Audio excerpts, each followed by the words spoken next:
What kind of worldviews could we creatively collaborate on that are in some ways not so literal-minded as the worldviews that we're used to? More creative, more imaginative, more earth-honoring, and we've got bits and pieces of those all over the place.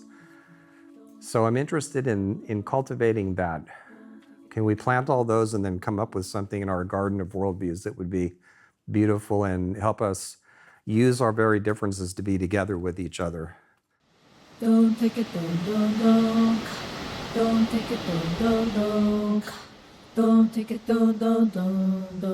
Don't take it, don't. Welcome everyone. So glad to have you here. I am Kira Epstein. I am the co-director of the New School at Commonweal. This is the third event, our last event with Craig. We are so delighted to have Craig here as our first visiting scholar at the New School. Today's event is a writing workshop, and the first hour will be here in this room with those of you on Zoom. And then at the end of that hour, for the second hour, we're going to say goodbye to the folks on Zoom. And then we're going to head out onto the Commonweal land and do some more practices that Craig will lead us in exploring. But I do want to do one thing, which I did last time as well. I'd like to read the Commonweal land acknowledgement again. It's a beautiful piece of writing, and it just speaks to what Craig has been doing while he's here with us. So the Commonweal land acknowledgement. Commonweal sits in a place we now call Bolinas and Point Reyes Peninsula. The land where we come together to learn and celebrate was, for thousands of years, the home of the Coast Miwok people. Many of us are wandering people. We come from many cultures. Many of them were disrupted and destroyed. We are now fortunate enough to be the stewards of this piece of land under our feet. We recognize that this is holy ground. We mark and honor the Miwok elders, past and present. May our words and visions join with those of the ones who came before us and be medicine for the brokenness of time, place, and peoplehood. Dr. Craig Chalquist, welcome back to the New School at Commonweal. Thank you so much. Welcome, everybody. So we have a couple of hours together to listen to the land in different ways through our writing, through the gateway of imagination. I mentioned this a bit in the first presentation I gave in May, and then Susan and I had a great conversation about it, and we talked a bit about the dreaming of the land. So we're going to see if we can tune into that creatively through little bits of writing that we'll do together today. I want to mention too that while I've been here during this visiting scholar residency, I've been doing some of my own writing. I think a few of you have received a draft version of what I wrote about Bolinas and the presence of place. But I wanted to mention in any case that within a couple of weeks, I think, the writings will be at my website, and that's chalquist.com. And there's a new tab up there that says, I think it's online writings or something like that, but you'll find more of what I've been up to if you go there in a couple of weeks. There's a news piece that I'm writing for Commonweal. That's the shorter piece. There's the Bolinas piece, which I'm going to add to, because every time I talk to somebody about Bolinas, I learn new things. And I think, I just heard about the tug of war on 4th of July, and I went, that's got to go in there. So I'm going to put that in there. But there's a much longer piece that I won't go into any detail about, because I want to focus on doing things today rather than talking. But it has to do with something I've been inquiring into for some time, and it goes by different names: guiding stories, worldviews. Some people call it our mythology. It can be collective, it can be personal, but it has to do with the stories that we tell ourselves and each other about really basic things: why we're here, who our kindred are, what we're doing on this planet, things like this. And I sometimes try to think of my work as a very small version of worldview therapy, because I think our worldviews are wearing out or are worn out. And I think we need something new. I think we need new guiding stories. and not imposed from the top down the way the old stories have tended to be, but created from the ground up. So I'm writing a longer piece on this, a much longer piece on this. That'll be at the website whenever I finish it, but that's part of my scholarly effort being here at Commonweal. You know, what kind of worldviews could we creatively collaborate on that are in some ways not so literal-minded as the worldviews that we're used to, more creative, more imaginative, more earth-honoring, and we've got bits and pieces of those all over the place. So I'm interested in cultivating that. Can we plant all those and then come up with something in our garden of worldviews that would be beautiful and help us use our very differences to be together with each other? Seems like we like to swing the pendulum a bit. It's either unity at all costs and it squashes every difference imaginable, or it goes the other way and we end up with a lot of fragmentation. So maybe some alternatives. But in any case, let me take just a few moments to frame what we're going to do today creatively together, and some of it in the room and some of it outside. And there's an overall attitude that I like to try to put myself into, there we go. When I have these encounters, especially outside, but also inside to some extent. And it comes from a great old word that is a Greek word, xenia, hospitality. And it's Xenia. It's also the root of the word xenophobia. So embedded in this ancient Greek term is the understanding that it's a choice. It's up to us to be welcoming, to welcome in the stranger in whatever form that takes, or not. So I'm going to try to cultivate in myself, and I recommend that you do as well if you find it useful, an attitude of xenia to see what comes up in our writing exercise, in the imagination, but also what comes up for those of us who go outside and walk about and talk to everybody out there. Another way of thinking about this is that when we do that, we enter into what some of us call the great conversation that's much larger than human, but that includes us. And you feel that sometimes. I'll go out sometimes, or I'll sit on my porch at the end of the day, and sometimes it seems like things are talking to me. Gave a few examples in the presentations I did before, but a bird will fly up and say hi or whatever. And at other times, it's more like they're talking to each other and I'm just listening in, and I'm not in the center. And that's good too. And it's a good reminder that we're not in the center sometimes. So as we do this, an attitude of hospitality, and let me give you, I mentioned these briefly in the presentations I did, but they're going to be relevant for what we do today.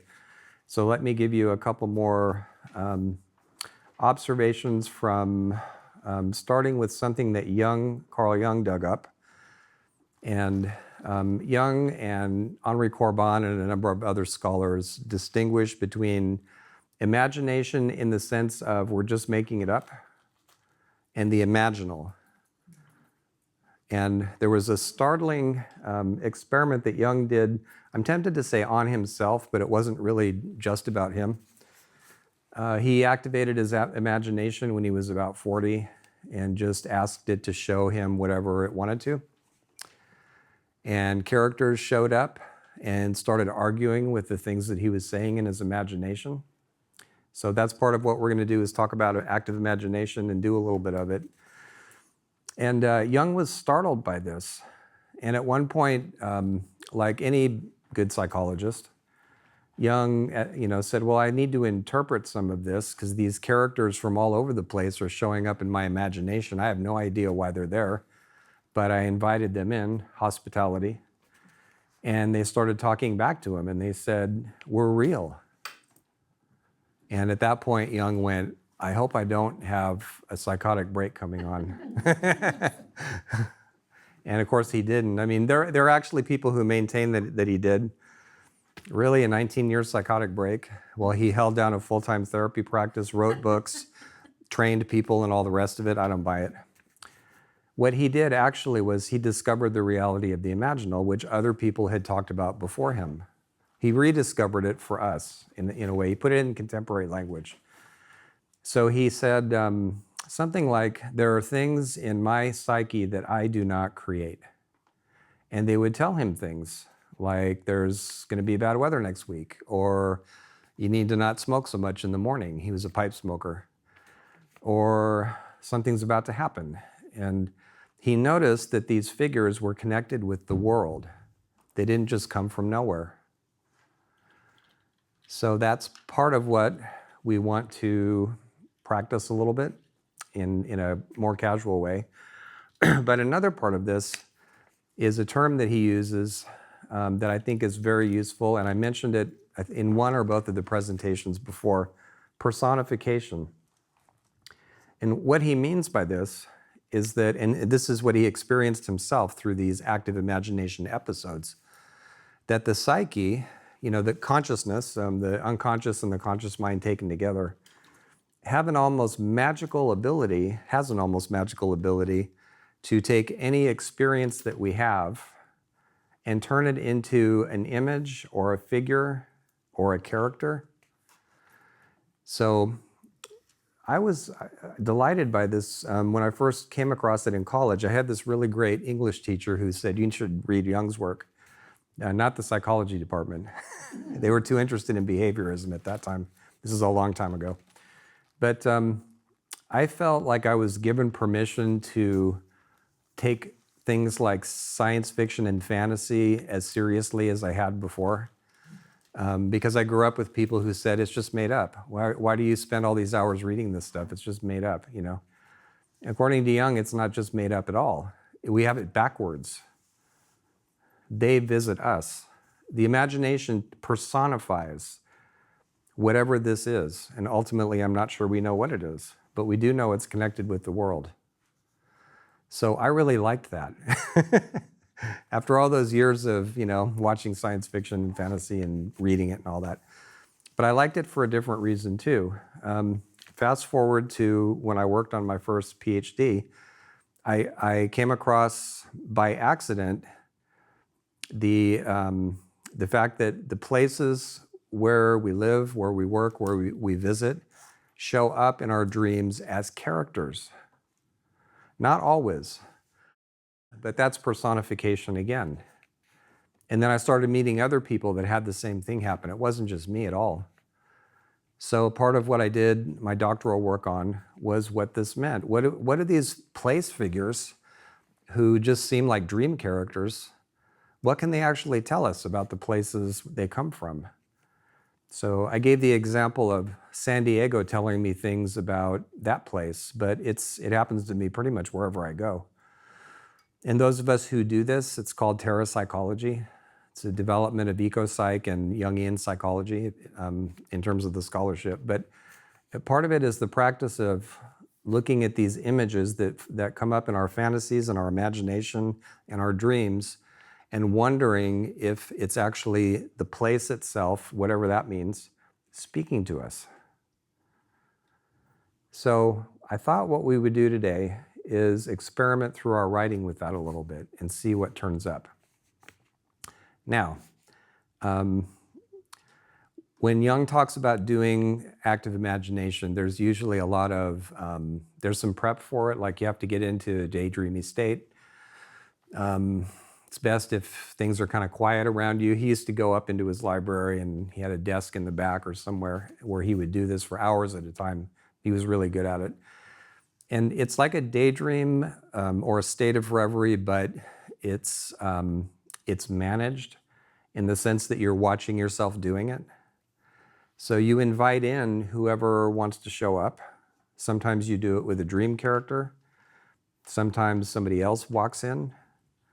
And then you let the form or whatever image it takes, you let it solidify and begin to interact with it. And Jung talks about how if you're really good at this, you can step into the imaginal, so to speak. You can actually go into that world. I always think of like diving through a painting, and you're in the painting world.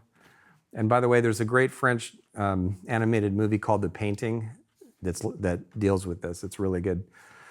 And then you're in that world, and you're in the world of the imaginal, talking to whoever shows up, right, or interacting with them somehow. So that's pretty laborious, and I don't want to use up all our time doing one really good active imagination. You can do that at home.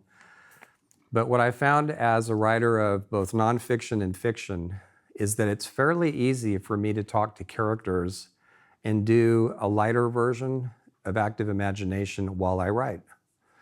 So that's what I wanted to experiment with, and brought a couple of prompts to see what happens. So I'm coming up on the first one, and I'm going to be sketching while you do this. I have an image on my phone, a picture I took a couple of days, or day before yesterday, and it's relevant to what we're doing here.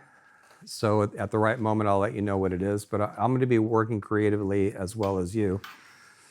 And we'll do 5 minutes here, 5 minutes there, and then kind of debrief in between. Anybody who wants to talk about it, you don't have to, and do it like that. And then we'll do it a little more outside too. Less writing outside, but more talking process, whatever it is that we want to do. So that's what I had in mind. So let's see if I missed anything here. One other thing, actually, I want to mention, and then let's do our first one. So as a writer, I've had, and I'm something like in surveys, what is it, 63% of fiction writers have said that we talk to our characters, and the other percentage are hiding it. No, I can't admit that, I have written a trilogy that's set in the near future, speculative fiction, the Lamplighter Trilogy, and also a couple of story collections. And I talk to my characters because if I don't, they'll show up anyway. The protagonist in my first novel, Soul Mapper, was showing up for me in my dreams at least a year before I finally realized I had to write a novel. And then I started talking to him as I was out walking. We're going to practice this when we're writing. And at one point, I thought, well, I'll do a short story, and then it lengthened. And I said, no, maybe a novelette.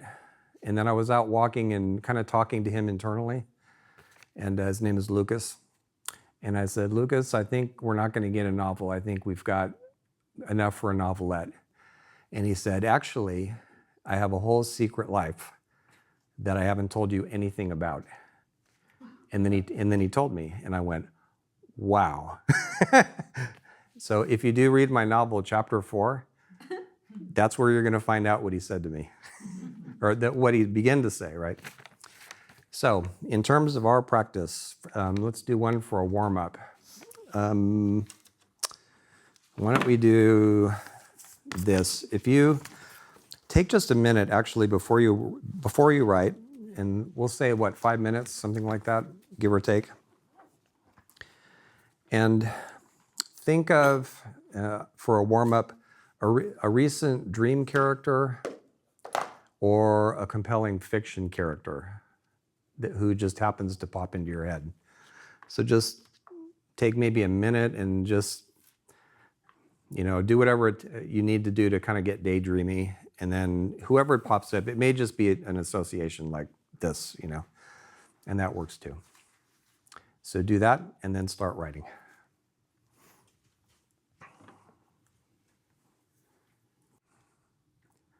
All right.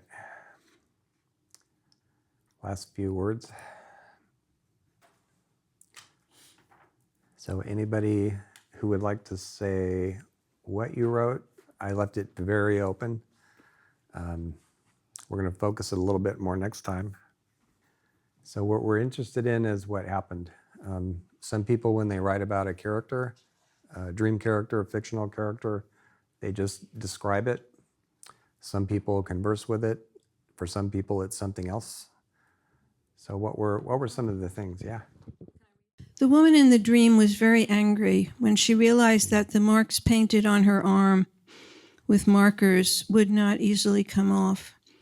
She started yelling and screaming, trying to wash and scrub vigorously to the point of drawing blood. I woke up frightened, knowing that this was a past life memory of being marked with a number in indelible ink when I was forced to enter Auschwitz. The nightmare felt so real that it took the whole morning to shake off the anxiety. I kept looking over my shoulder to make sure that the Nazis weren't waiting at the door to take me away once again. Indeed, I live every day with the anxiety that there is grave danger ahead. Powerful image. Yeah. We won't do interpretive work, but we're just receiving what the image wants to say. Yeah.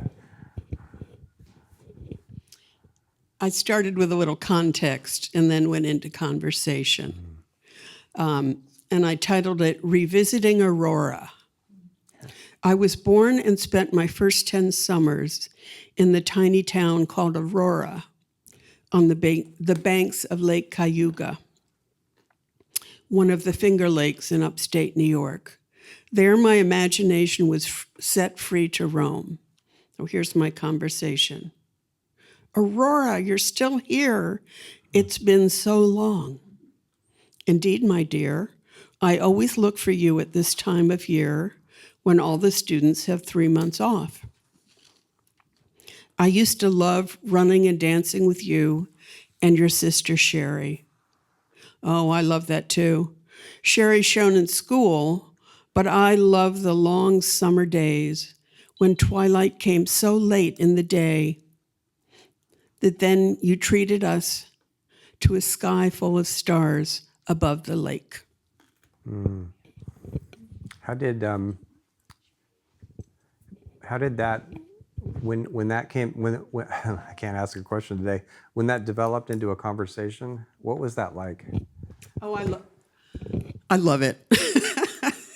You know, I not only talk to dead people, I talk to people who haven't been announced yet. I think it gets really juicy when you get to conversation. Yeah. There's something dialogical, I think, about how imagination works deeply. It's not just us talking to ourselves. There's somebody else there, I think. But in any case. I also had just a little bit of context and then went into a dialogue. This is a conversation I've been putting off. The Hawaiian goddess Paliahu has been trying to talk to me. And so I was like, oh, we have permission. Let's talk. So Paliahu, ever present, what would you like to tell me? I thought you'd never ask. Please speak slowly and remember all you wish to say. I've left my laptop home and my arthritis is strong today. I want to talk of ice, of course, and how it's always here. You take for granted forms of water that aren't liquid, tropical, and clear. It would behoove you and your folks to pay attention now to places where the most water is still bound up in solid form, and how. Wow. How did you know she's been trying to reach you? We don't have time for that story. Long story short, I was doing a ritual for a shun at one of the gold-bearing rivers up north, Yuba River. And as I turned to leave that Oshun ritual, the snow was on the mountain, and I just looked and I heard something say, remember, I'm here too. And so that started me on a whole adventure that led me to Mauna Kea and Paliahu and talking to the ice goddess. Wow. Let's deepen this a bit with our next one. Thank you for those of you who spoke to what your experience is. Let's deepen it a bit while heading in the same direction. How about a conversation with the place you were born, and give it a minute to show up as a character in your imagination. And if it doesn't, just write from, it's hard to describe this sometimes, but write from where the character should be in your imagination, because they're there, they're just not visible. And this time around, in terms of asking the place, what would you like me to know about you? Or what would you like to say to me? And see where that goes. So about 5 minutes for that.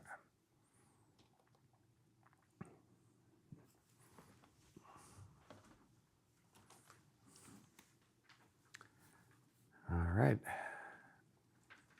How was it that time? More energy, a deeper experience coming forward. Yeah.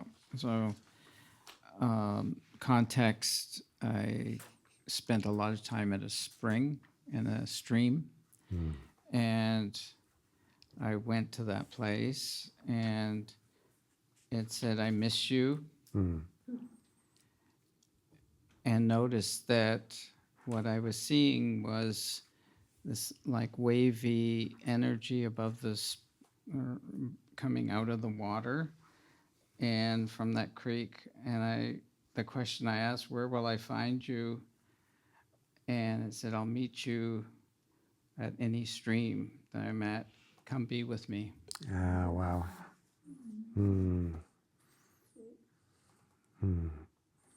Thank you for that. That felt like a blessing. Wow.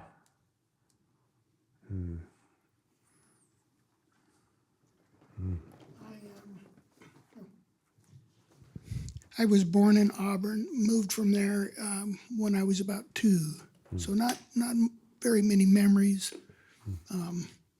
Brother and sister, poking at me and things like that, but pretty vague. But Auburn said to me, "I hope you would stay and play. Learn to dance here with me in the trees, the withy hill rills and the piney hills. Learn my seasons, and together we'd find a good way to grow old together and stay. But I see you've done this in other places. Yes, I say, but I'd love to come back, at least for a few days, now and again." That sense of places missing us is something that's come up a number of times in my life. Sometimes in the form of dream characters saying that, sometimes through this active imagination, sometimes just more like a feeling I get. I lived for about a year in Sebastopol, and I saw all kinds of Garden of Eden imagery playing out in that town. I talked to the mayor about it at one point. We went walking in the Laguna, and he had lived there most of his life and said, yeah, that's pretty much what this place is. But aside from that, on the night before I left that place, I had a dream, and I had worked with somebody decades before named Evie, and she showed up in the dream. But sometimes when dreams give you somebody you think you know, but it's different, right? So in the dream you think it's them, but it's like the dream says, no, it's not really them. They're more symbolic of somebody else, So Evie shows up and says, she goes, I know you've been kind of lonely here in the year that you lived here, but you've been so generous and, how did she put it? Very complimentary, like you've been so loving in how you've observed me, and I'm sorry to see you go. And I woke up the next day and I couldn't put it together at first. And then I went, Eve, right? Took me a while. And it just, there's a line of thinking we're all familiar with, it's projection and, but projection assumes that we're separate, right? It's built into the assumption, right? If we're projecting onto a place, we must be different from it, separate from it. But what if we're not? So it felt like a really loving goodbye. And I've seen that happen in other places to other people. There's something compelling about it, no matter how we explain it to ourselves. So it's worth tending, I think. Let's see, let me check the time here. Let's do one more. And so all of us who are here in person are in Bolinas, but for those of you who are watching, you can do this too, because you can do it wherever you are. And I like this way of kind of checking in with where I am with a place in terms of being embodied, because with all of our schedules and our routines and everything else that keeps us distracted, our mass media and everything else, it's really easy to get uprooted from not only ourselves, but from the places where we actually are. So a couple of things to this one. I'm going to take a couple of the prompts that went out in advance and combine them, I think.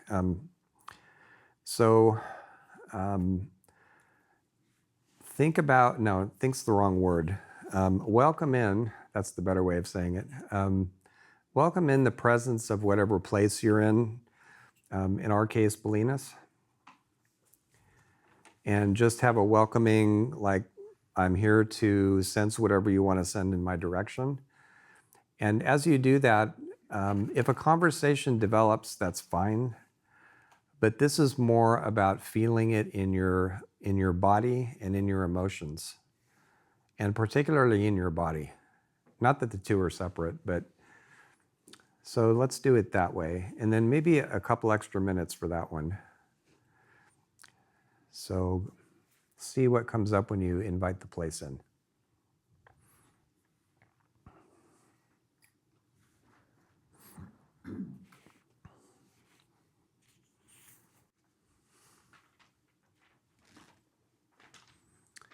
Okay, how did that one go?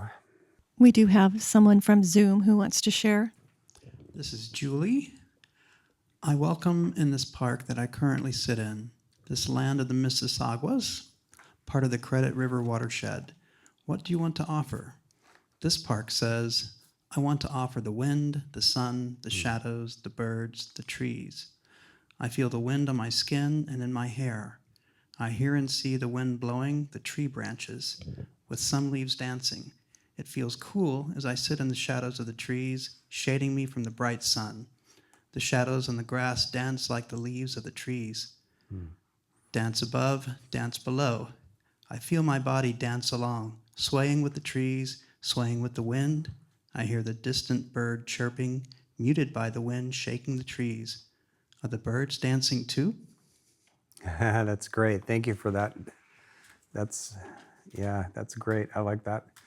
There is, well, there's a technical word for this, but oftentimes when we're in a particular place, what's a good way of saying this? We dance along with it, with its hidden voice, its hidden presence. And I think it's the reason that we instinctively go up on the tops of hills to get an insight about something, or go down into valleys to really sink into something that's bothering us, or that we just want to reflect on. We always know to do that, but it can be so subtle that it operates as an unconscious dynamic. So there was a place I lived in San Diego County for a while, and I'd go out walking at twilight, and I started getting depressed at one point, and not low. A lot of people think depression is when you feel low. I felt flat. I felt nothing. And it was especially bad when I went out walking. And I was confused by that, because I was trying to think, is there something in my life that's triggering this, or some internal thing, or whatever it is. And so I happened to take a turn one day that was different from my usual walking route. And there had been this great vital field just running wild through that part of the town. And I hadn't known it, but it had been paved over. And as soon as I saw it, my body went, that's why you're down. And I think this is really common. I think that there's a tendency for a lot of us, especially perhaps those of us who think psychologically, to get into a place where we feel like that, or we feel nothing, or we feel conflict or angry or whatever it is. And we immediately think, what is it, like I did, what is it about me? And maybe it's the place. We're picking up on something that's happening outside of us. So thanks for offering from online a more benign example of that, because I think it happens with places of strength and places that are nourished and that are wild. It happens that way too, which is why we feel so much better sometimes when we're in places like that. But we're always in the conversation, the discourse of some particular place, and we tend to take it personally when we shouldn't. And I think it helps to know it's not us, that we're resonating to it, we're witnessing it, right? And then we can do something about it. Anyone else? Yeah. Little animals are saying, "We see you." Yeah. Air spirits, we remember you. And then there's a whale. Yeah. And I asked them, "Remember when I got lost and slid through the nettles?" They remembered. The grass, wind waving field.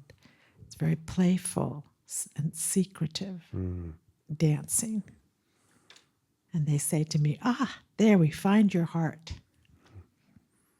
And then, ha ha, there's laughter about a senior retreat where things went bad.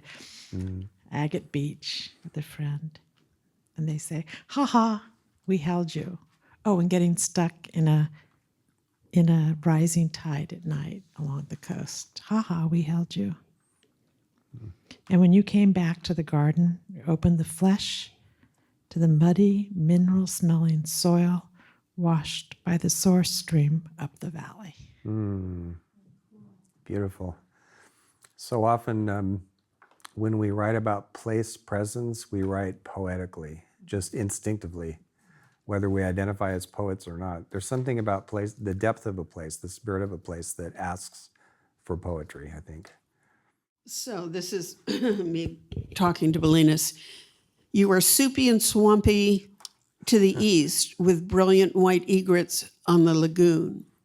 You are crisp and dramatic at the western edge where the bluffs meet the Pacific. What message do you have for me, Belinas? I'm a place of mystery, and I cannot be found in any street sign. And I am not organized along any grid. I am an ecstatic young woman dancing with abandon, muddy feet, recycled tie-dye with flowers in my hair. Perhaps you've glimpsed me on a July 4th parade float. I am pleased with myself and don't give a flying fig what anyone else thinks. Imagine my delight when a young Michael Lerner showed up with his VW all those decades ago and set about to realize his dream of wheels within wheels of harmony, healing, and other forms of grooviness. What a ride this has been. We may all sink back into the land, but who cares? Yeah, that's great. There's so much trickster, well, in Belinas, but also surrounding it. Marin County, to me anyway, when I look at it on a map and I turn it around different ways, seems to have two trickster faces. One pointing west and the other southeast, I guess. But try it sometime just to see what happens. We have one more from Zoom. This is from Diane. The land I'm on revealed itself to me as a sanctuary, one of the city's two lungs divided by the river spine. As I welcomed it in, it welcomed me in, offered itself as protector and place to purify. Imagery of butterfly arrived, and there was also a sense of container. Like the lungs have edges, it showed an energy field around the whole of the space. I love the imagery of that. Everything that the sharings have all been really positive. Yeah. I got one that isn't positive, right? So, like, message of anger. Yeah. So, can you say something about the mix of, because the land isn't all one big happy Buddha. Nope. Yep. Yeah, we pick up on different parts of it, but I'm thinking of my friend and colleague Matt Cochran some years ago, who went out to Trinity, where the first atomic bomb was tested. And we were just, I don't know if we were using the word terrapsychology yet, but we were, three of us were, me, him, and Lolly Mitchell were trying to figure all this out, because we felt addressed by place in really vivid ways, but we didn't have a language for it at that point. So he said, well, you know, to explore this, I'm going to go camp out illegally in Trinity. And I remember us telling him, so you're going to go where they bombed that bomb, and it's now, I think, a gunnery range or something like that. What do you think is going to happen out there? And he's like, I don't know, you know. And he had horrible nightmares that were full of rage. And he ended up having to camp in the backcountry for like a month to just get back into his own body, you know. And afterwards he said, you know, I think that place is angry. It doesn't have a brain and a nervous system like human beings do, but it's a presence. There's something to it, you know. So I think when we do an exercise like this at different times, we pick up on different states. So I'm glad you brought that in. So for our next part, why don't we meet outside on the steps and then take a walkabout and see what comes up there.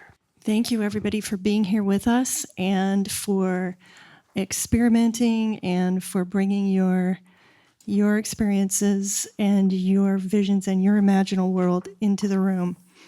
So we're going to say goodbye now to the Zoom folks, and we're going to head out to the land. But just wanted to say, Dr. Greg Chalquist, thank you so much for being with us you. at the New School and for being our visiting scholar. Thank you so much. I appreciate it. Thank you.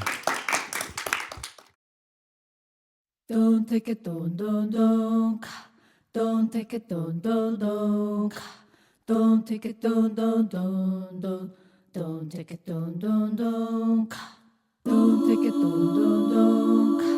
Don't take it, don't. Don't take